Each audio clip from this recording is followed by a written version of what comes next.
Hi friends, इन दो लफरा कनें तेहें आले अतु रे को बापला कना। ओना बापला ओड़ा रे इन दो उतु हटिंग को एमा दिन तहन। ओना उतु हटिंग रे चेन इन चिका का नोआ वीडियो रे पे नेल दाड़िया। जुदी नोआ वीडियो नेल कतेन पे कुसिया खान नोआ चैनल लाइक शेयर और सब्सक्राइब दो alope हिलिंजा। देला तबे तेहें वीडियो बन नेल लगे।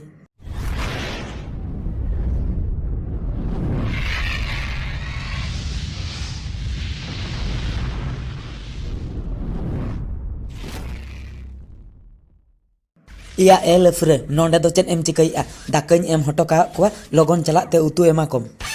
दाका दो चेदा मांग दम एमा कुआ उतु गे मांग एम लेखान बांगान कोते। इया बोका चेन इन मेतामा उतु दो मांग रे दो बाको एमा कुआ, ओना दो मुचेन रे को एमा कुआ। उतु जुदी मुचे रे को एमा कुआ तबे खोटा आर पायस दो तीन रे को एमा कोते। इया ओना दो पूरा मुचे रे आर उतु दो दाका एम मुचे रे बुझाव के अम। तबे दा दो तीन रिन एमा कुआ। इया मेंटल दा एम दो आम दो बन भेजाय में आम दो उतु एमा कम दो एखेन दाका को जम हुई के दो। एखेन दाका दो चेदा को जमे चेन बुलुंग हो बनुते। इया बुलुंग सुनुम को दो हेना गया उतु दो ताबोली बाम एमा को से चेन एखेन दाका जम कतेन ओड़ा को रुआर जोंगा। एखेन दाका जम कते दो चेदा उतु हो को जम मा। उतु दो आदो चेन गापाम एमा को दाकाñ एम हुया को एनांग रे नितो धबी उतु अउरी एमा को। उतु जुदी गापाñ एमा को तबे पायस दो मेयांगिñ एमा कोते। बोहो आलम खराब तिना लफरे पायस तीन रेको एमा को ओना जुदी बाम बड़ाया बहु जमाई कुली अगु किन में दु। बहु जमाई दो ओका ओड़ा रे मेना किना।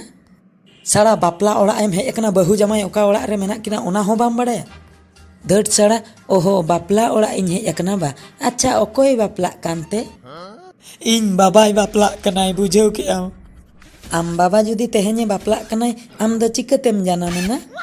बोहक कम खराब चाबाय तिना लफरे दालेम जमा। दाल दो चेदा इन जमते रेंगे इन खान मा दाकाñ जमा। जम मिया दाका उतु झतो आमगे जम में जहाँ तिने जम सनाई मिया जम जमते गुजुक में सड़ा।